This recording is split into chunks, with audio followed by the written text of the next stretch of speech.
नमस्कार साथियों, आपका हमारे YouTube चैनल जुगल टेक्निकल में हार्दिक स्वागत है। मैं जुगल राठौर। साथियों, इस वीडियो में हम बात करेंगे जो प्रपत्र 10 सभी कार्मिकों को अब साला दर्पण स्टाफ लॉगिन पर बनना है, अपडेट करना है, किस प्रकार करना है, इसकी पूरी जानकारी, पूरी प्रोसेस मैंने आपको पिछले ही वीडियो में दे दी थी। अब इस वीडियो में बात करेंगे रिजल्ट एंट्री की, यानी कि प्रपत्र 10 में रिजल्ट एंट्री कैसे करना है। तो काफ़ी सारे साथियों के मुझे लगातार कमेंट मिल रहे थे कि रिजल्ट एंट्री में जो सत्र हैं या कक्षा हैं, विषय हैं, ठहराव अवधि हैं, यानी कि काफ़ी सारे साथियों की काफ़ी सारी समस्याएं थी। साथ ही संस्था प्रधान का रिजल्ट एंट्री करनी हो, विषयाध्यापक के रिजल्ट की एंट्री करनी हो, या जिनके कोई सब्जेक्ट नहीं है उनको रिजल्ट की एंट्री करनी हो, प्रोबेशन कार्मिकों को किस प्रकार एंट्री करनी है, पूरी जानकारी, पूरी प्रोसेस मैं आपको इस वीडियो में देने वाला हूं। तो पूरा वीडियो देख के, और आप हमारे चैनल पे नए और अभी तक आपने हमारे चैनल को सब्सक्राइब नहीं किया तो चैनल को सब्सक्राइब करें, बेल आइकन प्रेस करके ऑल पर जरूर क्लिक करें, क्योंकि ऐसी लेटेस्ट जानकारी मैं आपको लगातार देता रहता हूँ। तो शुरू करते हैं। तो देखिए, मैंने यहाँ पर साला दर्पण स्टाफ लॉगिन आईडी और पासवर्ड डालकर लॉगिन कर लिया है। इसके बाद देखिए मैंने प्रपत्र 10 को ओपन किया हुआ है। तो देखिए मैंने जो पिछला वीडियो बनाया था प्रपत्र 10 कैसे फिल करना है, तो उसमें रिजल्ट को लेकर काफ़ी सारे साथियों की काफ़ी सारी समस्याएं आ रही थी। तो इस वीडियो में हम बात करेंगे रिजल्ट से रिलेटेड। तो देखिए यहाँ पर पीछे आप चलेंगे तो यहाँ पर स्टूडेंट रिजल्ट यानी कि विद्यार्थी परिणाम आपको फिल करना है। तो ये किस प्रकार फिल करना है, तो देखिए आपको यहाँ पर व्यू का ऑप्शन नज़र आ रहा है, इसी व्यू वाले ऑप्शन पर आपको क्लिक कर देना है।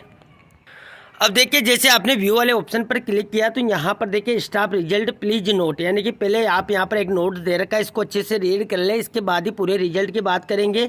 तो देखिए यहाँ पर अध्यापन कक्षा प्रविष्टि परिणाम प्रविष्टि।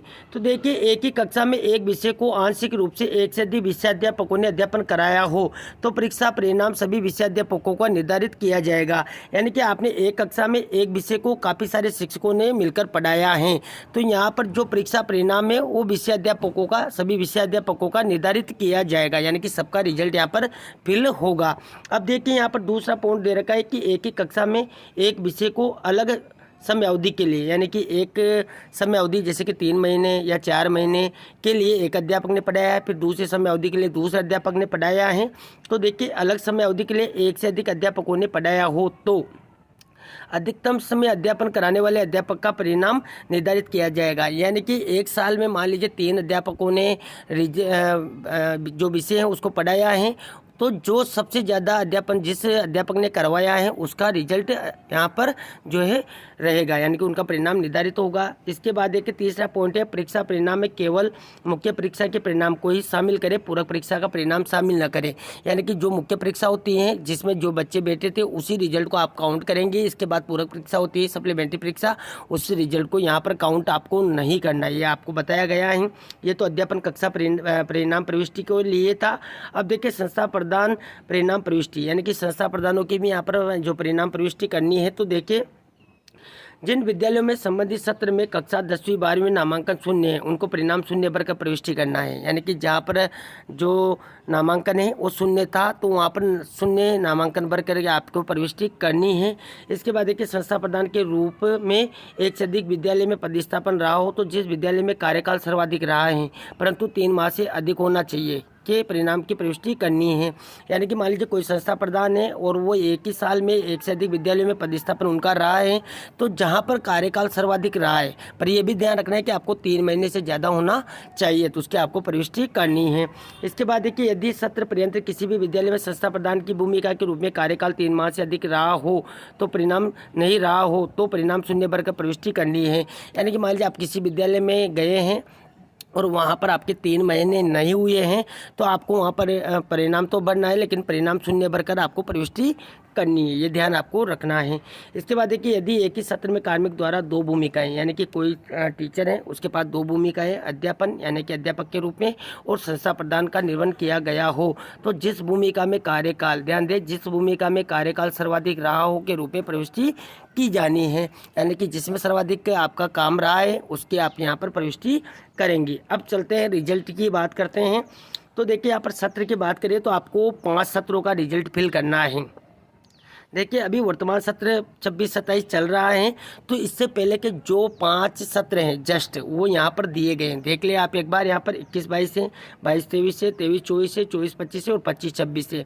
हो सकता है जब नेक्स्ट सत्र आएगा, जैसे कि 27-28 आएगा तो 21-22 को यहाँ पर हटा दिया जाएगा, या फिर 28-29 आएगा तो 22-23 को भी हटा दिया जाएगा। तो इस प्रकार यहाँ पर हर साल जो है 5 वर्षों का आपसे रिजल्ट भरवाया जाएगा। तो यहाँ पर आपको 5 सत्र की एंट्री दी गई है। अभी की स्थिति के अकॉर्डिंग मैं आपको सारी जानकारी बता रहा हूं। अब देखिए काफ़ी सारे साथियों के सवाल थे कि 21-22, 22-23 का रिजल्ट हमें विद्यालय रिकॉर्ड में नहीं मिल रहा है। तो उस समय मैं बता दूं आपको, कोरोना काल चल रहा था, तो कोरोना काल के कारण यहाँ पर जो है सभी विद्यार्थियों को प्रमोट कर दिया गया था। तो उसके अनुसार आपको यहाँ पर रिजल्ट की एंट्री करनी होगी। इसके बाद देखिए यहाँ पर जो भी सत्र की आप रिजल्ट एंट्री करेंगे, जैसे कि मान लीजिए उदाहरण के रूप में हम बात कर लेते हैं किसी भी सत्र की, जैसे कि 23-24 की कर लेते हैं। इसके बाद देखिए भूमिका की बात करें तो सेलेक्ट भूमिका, आपकी भूमिका क्या थी। तो देखिए मैंने जैसा कि बताया था कि रिजल्ट संस्था प्रदान का भी फिल होगा, कक्षा अध्यापन कराने वालों का भी होगा, और अध्यापन कार्य नहीं, तो यहाँ पर नहीं का ऑप्शन भी दिया गया है। देखिए जिनका कक्षा अध्यापन नहीं करवाते हैं तो अध्यापन कार्य नहीं करते, तो वो अध्यापन कार्य नहीं वाला ऑप्शन लेंगे। पहले मैं इसकी इसलिए बात कर रहा हूँ कि काफ़ी सारे साथियों के कमेंट थे कि हम अध्यापन नहीं कराते तो हमें रिजल्ट एंट्री कैसे करना है। तो काफ़ी सारे साथियों के जो कमेंट आ रहे थे उसके अकॉर्डिंग ही मैंने यहाँ पर पूरा वीडियो बना रहा हूँ। अब देखिए यहाँ पर जिला, ब्लॉक, विद्यालय का नाम, अध्यापन करवाई गई कक्षा, अध्यापन विषय, अंतिम परीक्षा परिणाम में प्रविष्ट कुल विद्यार्थी, कुल उत्तीर्ण, यानी कि सारे ऑप्शन बंद हो चुके हैं। सिर्फ आपको सीधा यहाँ पर सेव का ऑप्शन मिलता है, यानी कि आप यहाँ से सीधा सेव कर देंगे। देखिए तो जो अध्यापन कार्य नहीं करवाते हैं वो यहाँ पर अध्यापन कार्य नहीं का ऑप्शन लेंगे और यहाँ पर रिजल्ट एंट्री कर लेंगे। इसके बाद देखिए अगर आप कक्षा अध्यापन कराते हैं तो कक्षा अध्यापन पर क्लिक करेंगे, और देखिए यहाँ पर आपको कक्षा अध्यापन का जैसे ऑप्शन लिया, जिला आप सेलेक्ट करेंगे। देखिए पूरे राजस्थान के जितने भी जिले वो आपको यहाँ पर नजर आ जाएंगे। आपका जो भी जिला है उसको आप सेलेक्ट कर लेंगे। जैसे कि उदाहरण के रूप में मैं यहाँ पर बात कर लेता हूँ कोई भी जिला लेके। इसके बाद देखिए जिले के अकॉर्डिंग आपको ब्लॉक मिल जाएंगे। देखिए जैसे कि मान लीजिए यहाँ पर मैंने ये जिला लिया, इसके अकॉर्डिंग ब्लॉक लिया है। जैसे कि मान लीजिए आपका कोई दूसरा जिला है, जैसे कि चूरू है, तो उसके अकॉर्डिंग आपको यहाँ पर ब्लॉक मिल जाएंगे। देखिए तो जो भी जिला है उसके अकॉर्डिंग आप यहाँ पर डिटेल्स जो है फिल कर लेंगे, जैसा कि मैंने आपको बताया है।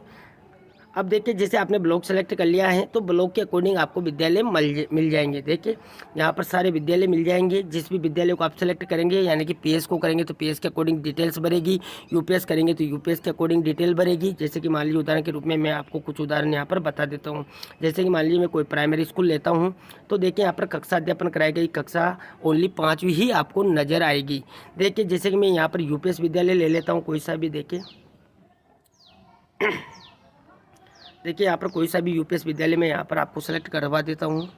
तो देखिए मैंने यहाँ पर कोई सा भी एक यूपीएस विद्यालय ले लिया है। मेरा यहाँ पर एक और निवेदन है कि ये जो विद्यालय का नाम सर्च करने के लिए लिस्ट दी जाती है तो इसमें ऊपर ही यूडाइस कोड से या स्कूल एनआईसी आईडी से सर्च करने का ऑप्शन दिया जाए ताकि तुरंत विद्यालय मिल जाए। यहाँ पर काफ़ी लंबी चौड़ी लिस्ट होने के कारण जो स्कूल जो है सर्च करने में काफ़ी दिक्कत आती है, तो यहाँ पर ये सुविधा दी जा सकती है, यानी कि एनआईसी आईडी से या यूडाइस कोड से स्कूल को सीधा सर्च किया जा सकता है। अब देखिए आपने यहाँ पर विद्यालय सेलेक्ट किया हुआ है, तो इसके बाद देखिए कक्षा की बात करें तो जो विद्यालय सेलेक्ट किया है उसके अकॉर्डिंग आपको यहाँ पर कक्षाएं मिल जाएगी। जैसे हमने यूपीएस किया है तो कक्षा 5 कक्षा 8 दोनों मिल चुके हैं। अब मान लीजिए अगर कोई आप जो है सीनियर सेकेंड स्कूल लेते हैं तो सीनियर सेकेंड के अकॉर्डिंग आपको यहाँ पर जो है डिटेल्स मिल जाएगी। जैसे कि मान लीजिए मैं यहाँ पर कोई सीनियर सेकेंड स्कूल ले लेता हूँ, जैसे कि मैंने कोई भी ले ली है। अब देखिए यहाँ पर अध्यापन करवाई गई कक्षा की बात करें तो देखिए कक्षा 5 कक्षा 8 कक्षा 10 कक्षा 12, यानी कि यहाँ पर जो रिजल्ट एंट्री होगी वो बोर्ड कक्षाओं की ही होगी। ये भी आपको ध्यान रखना है। यानी कि पीएस में है तो कक्षा 5 का ऑप्शन मिल जाएगा, यूपीएस से तो 5 और 8 का ऑप्शन मिल जाएगा, और अगर आपकी सीनियर सेकेंड स्कूल है तो आपको कक्षा 5 8 10 12 का ऑप्शन मिल जाएगा। अब देखिए मान लीजिए आप कक्षा 5 सेलेक्ट करते हैं तो कक्षा 5 के अकॉर्डिंग आपको सब्जेक्ट मिलेंगे। देखिए जैसे कि कक्षा 5 आपने सेलेक्ट किया तो उसके अकॉर्डिंग आपको सब्जेक्ट मिल गए हैं। अब देखिए यहाँ पर कक्षा 8 की बात करें, जैसे हमने कक्षा 8 सेलेक्ट की तो इसमें जो अध्यापन विषय हैं वो सिर्फ 4 ही शो हो रहे हैं। यानी कि काफ़ी सारे साथियों के ये भी मैसेज थे कि जो संस्कृत विद्यालय वो शो नहीं हो रहा है। दूसरा यहाँ पर जो तृतीय भाषा जिनके भी चलती है जैसे कि उर्दू पंजाबी सिंधी वो नहीं शो हो रही है, और मैथमेटिक्स साइंस का ऑप्शन भी एक ही आ रहा है। यानी कि काफ़ी सारे साथियों के ये कमेंट थे। तो अभी ये स्थिति ये है कि कक्षा 8 में यही सब्जेक्ट शो हो रहे हैं। तो हो सकता है आप कुछ दिन रुकें, जब तक हो सकता है कि पोर्टल पर काम चल रहा हो या उनको ये जो जानकारी है वो उनके ध्यान में नहीं आई हो। तो हो सकता है इसको सही कर दिया जाए, तो कुछ समय आप इसका इंतज़ार करें, क्योंकि यहाँ पर यही सब्जेक्ट अभी दिए हुए हैं, तो इनकी एंट्री आप अभी फ़िलहाल कर सकते हैं। जैसे कि मान लीजिए आपने कोई सा विषय ले लिया है। इसके बाद देखिए यहाँ पर 10वीं 12वीं की भी हम बात कर लेते हैं। देखिए 10वीं की बात करते हैं, तो जैसे आपने 10वीं सेलेक्ट की, अब देखिए मैंने यहाँ पर कक्षा 10 को सेलेक्ट किया है। तो अध्यापन विषय की बात करें तो देखिए यहाँ पर कक्षा 10 के जो अध्यापन विषय हैं, देखिए English, Hindi, mathematics, Sanskrit, science और सोशल साइंस ऑटोमेटिक आपको यहाँ पर मिल जाते हैं। जिस भी विषय की आपको एंट्री करनी है उस पर आप क्लिक कर देंगे और देखिए यहाँ पर अब महत्वपूर्ण जो ऑप्शन है वो देखिए अंतिम परीक्षा में प्रविष्ट कुल विद्यार्थी, यानी कि जो अंतिम परीक्षा हुई थी उसमें कुल कितने विद्यार्थी प्रविष्ट हुए हैं उनकी संख्या यहाँ पर फिल कर देंगे। जैसे कि मान लीजिए 5वीं की ही हम बात कर लेते हैं एक बार। देखिए सबके विषय की ही बात कर लेते हैं। जैसे कि कक्षा 5 में हमने सेलेक्ट किया, कोई सा भी एक विषय हमने लिया। इसके बाद देखिए अंतिम परीक्षा में प्रविष्ट कुल विद्यार्थी, यानी कि सब में यहाँ पर वही रहेगा कि जो अंतिम परीक्षा हुई थी वार्षिक परीक्षा, उसमें कुल विद्यार्थी कितने प्रविष्ट हुए थे उनका ही रिजल्ट भरा जाना है, पूरा परीक्षा का नहीं बनना है। अब देखिए जैसे कि हमने 5वीं 8वीं लेंगे तो यहाँ पर ग्रेडिंग सिस्टम रहेगा। देखिए ग्रेड ए हैं, ग्रेड बी हैं, ग्रेड सी हैं, ग्रेड डी हैं, ग्रेड ई हैं। अब यहाँ पर काफ़ी सारे साथियों के ये भी कमेंट थे कि जो ग्रेड हैं वो उसमें जो रिजल्ट है वो किस प्रकार फिल होगा। तो जो आपके पास सीट आती हैं उसमें आपको नंबरिंग दी जाती है, उसके अकॉर्डिंग आप यहाँ पर जो ग्रेडिंग है उसके अकॉर्डिंग यहाँ पर रिजल्ट फिल कर देंगे, यानी कि 5वीं 8वीं बोर्ड में आप इस प्रकार फिल कर लेंगे। अब देखिए 10वीं की बात करें तो 10वीं पर ही हम बात कर लेते हैं। अध्यापन विषय कोई सा भी आप ले लेंगे। इसके बाद देखिए कुल प्रविष्ट विद्यार्थियों की संख्या फिल कर देंगे। अब इसमें बात करें तो देखिए 90% से अधिक अंक प्राप्त करने वाले विद्यार्थियों की संख्या, यानी कि जिन्होंने 90% से अधिक अंक प्राप्त किए हैं उनकी संख्या यहाँ पर आ जाएगी।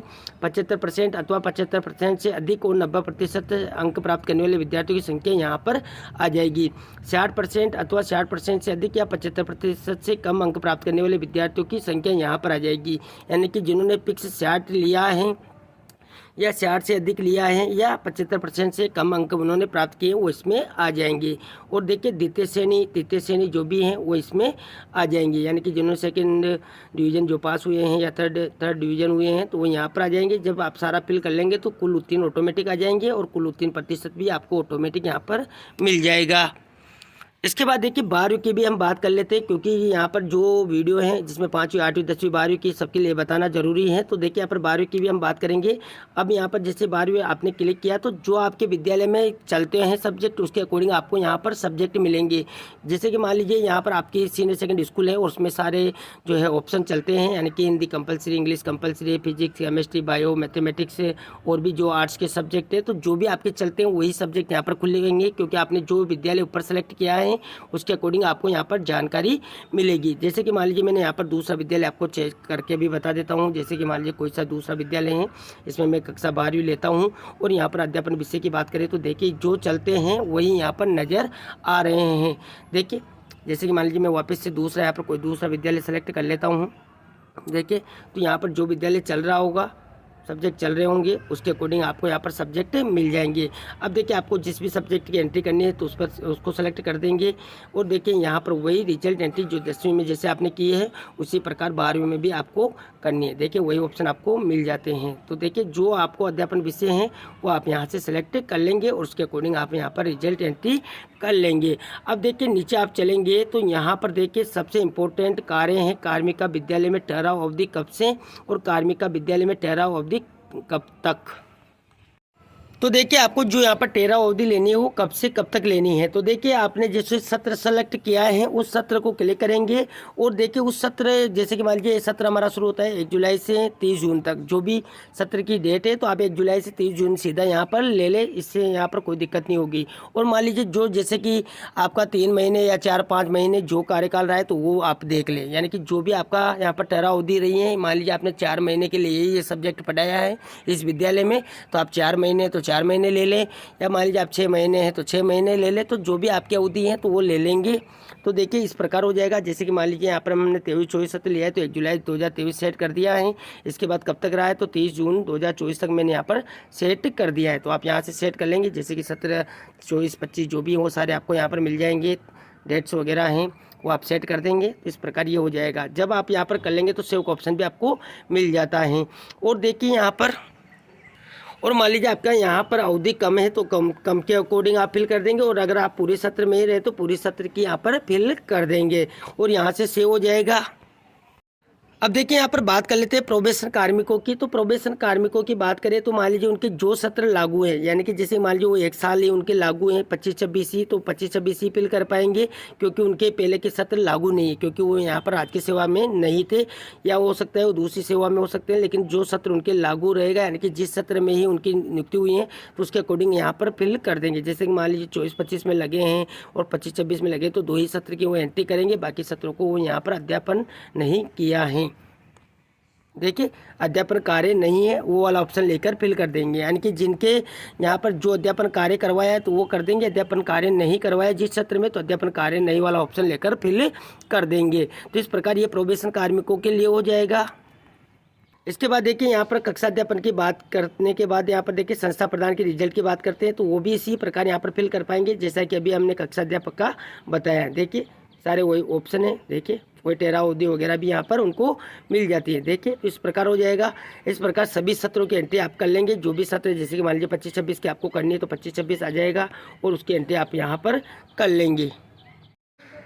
तो ये थी साथियों यहाँ पर विद्यार्थी रिजल्ट, यानी कि परीक्षा परिणाम आपको प्रपत्र 10 में फिल करना है तो किस प्रकार करना है, इसकी पूरी प्रोसेस क्या रहने वाली, पूरी जानकारी स्टेप बाय स्टेप मैंने आपको इस वीडियो में देने का प्रयास किया, जिसमें 5वीं बोर्ड हो, 8वीं बोर्ड हो, 10वीं बोर्ड हो, 12वीं बोर्ड हो, या संस्था प्रदान के लिए रिजल्ट एंट्री करनी हो, कक्षा अध्यापक के लिए रिजल्ट एंट्री करनी हो, या जो अध्यापन नहीं कराते उनके लिए रिजल्ट एंट्री करनी हो, प्रोबेशन में रिजल्ट एंट्री करनी हो, किन किन सत्रों की एंट्री आपको करनी होगी, किस प्रकार करनी होगी, पूरी जानकारी, साथ ही 13 अवधि कैसे फिल करनी, पूरी जानकारी स्टेप बाय स्टेप मैंने आपको इस वीडियो में देने का प्रयास किया। आपको हमारी जानकारी कैसी लगी, जानकारी अच्छी लगी तो लाइक करें, शेयर करें, और अभी तक आपने हमारे चैनल को सब्सक्राइब नहीं किया तो चैनल को सब्सक्राइब करें, बेल आइकन प्रेस करके ऑल पर जरूर क्लिक करें, क्योंकि ऐसी ही लेटेस्ट जानकारी मैं आपको लगातार देता रहता हूँ। धन्यवाद साथियों, फिर मिलते हैं नई वीडियो में नई जानकारी के साथ, तब तक के लिए जय हिंद।